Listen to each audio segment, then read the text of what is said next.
राहुल गांधी के नेतृत्व में कांग्रेस की भारत जोड़ो यात्रा जोरों शोरों से चल रही है। ये यात्रा 7 नवंबर को महाराष्ट्र पहुंचेगी। इस दौरान एनसीपी चीफ शरद पवार भी यात्रा में शामिल हो सकते हैं। सूत्रों के हवाले पता चला है कि शिवसेना नेता आदित्य ठाकरे भी राहुल गांधी के साथ भारत जोड़ो यात्रा में शामिल हो सकते हैं। आपको बता दें कि बीते दिनों एनसीपी के कार्यक्रम में शरद पवार तबियत खराब होने की वजह से शामिल नहीं हो पाए थे, जिसकी वजह से वो वर्चुअल तरीके से यानी वीडियो कॉल के जरिए कार्यक्रम में शामिल हुए थे। लेकिन सूत्रों के जरिए ये बताया जा रहा है कि जब राहुल गांधी की भारत जोड़ो यात्रा महाराष्ट्र में पहुंचेगी तो एनसीपी चीफ शरद पवार बीमार हालत में भी राहुल गांधी के साथ जरूर जुड़ेंगे। आपको याद दिला दें कि महाराष्ट्र में महाअघाड़ी सरकार में कांग्रेस, एनसीपी और शिवसेना गठबंधन में थी। हालांकि इसी साल शिवसेना ने एकनाथ शिंदे के कई विधायकों को एक साथ लेकर बगावत करने के बाद वो सरकार गिर गई थी, जिसके बाद शिंदे ने बीजेपी के साथ मिलकर नई सरकार बनाई थी। भारत जोड़ो यात्रा फिलहाल तेलंगाना राज्य से गुजर रही है। यात्रा में महाराष्ट्र पहुंचने को लेकर कांग्रेस कार्यकर्ता तैयारियों में जुट गए हैं। महाराष्ट्र कांग्रेस प्रमुख नाना पटोले ने रविवार को कहा कि शरद पवार ने भारत जोड़ो यात्रा का हिस्सा बनने का निमंत्रण स्वीकार कर लिया है, लेकिन उसी बीच उनकी तबियत भी खराब हो गई है।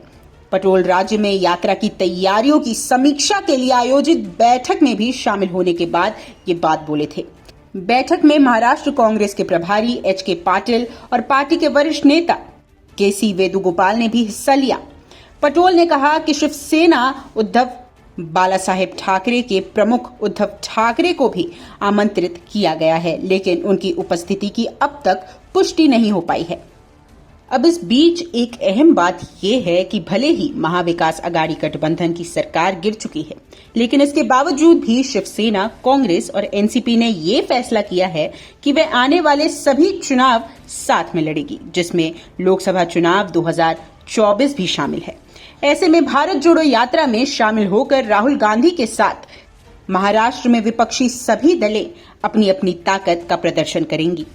बीते दिनों राहुल गांधी की भारत जोड़ो यात्रा में शामिल होने को लेकर शरद पवार ने कहा था कि हम मानते हैं कि भारत जोड़ो यात्रा कांग्रेस द्वारा शुरू किया गया एक कार्यक्रम है। ये समाज में सामाजिक समरसता बहाल करने के लिए काम करने की एक पहल है। ये एक अच्छा कदम है। हालांकि हम एक अलग पार्टी से ताल्लुक रखते हैं, लेकिन हम में से भी कुछ लोग जहां भी संभव होगा इसमें शामिल होंगे। आपको बता दें कि महाराष्ट्र में शिवसेना, एनसीपी, कांग्रेस तीनों ही पार्टियां अपने गठबंधन की ताकत बढ़ाकर राज्य में अपने लिए राजनीतिक जमीन तलाश करने में जुट गई है। इसलिए विपरीत विचारधारा के बावजूद भी अब शिवसेना कांग्रेस के साथ जाने से परहेज नहीं कर रही है और हिंदूवादी पुराने इतिहास के बावजूद भी एनसीपी और कांग्रेस शिवसेना को पूरी गर्मजोश से स्वीकार कर रही है। अब इस बीच देखना यह होगा कि जब 7 नवंबर को राहुल गांधी की भारत जोड़ो यात्रा महाराष्ट्र में अपना पहला कदम रखेगी तो वहां की तस्वीर कैसे बदलेगी। डेस्क रिपोर्ट, न्यूज नशा। और आप हमसे जुड़े रहने के लिए सब्सक्राइब करें YouTube पर, फॉलो करें Twitter पर और लाइक करें Facebook पर। और ज्यादा जानकारी के लिए आपको टाइप करना होगा सिर्फ न्यूज नशा।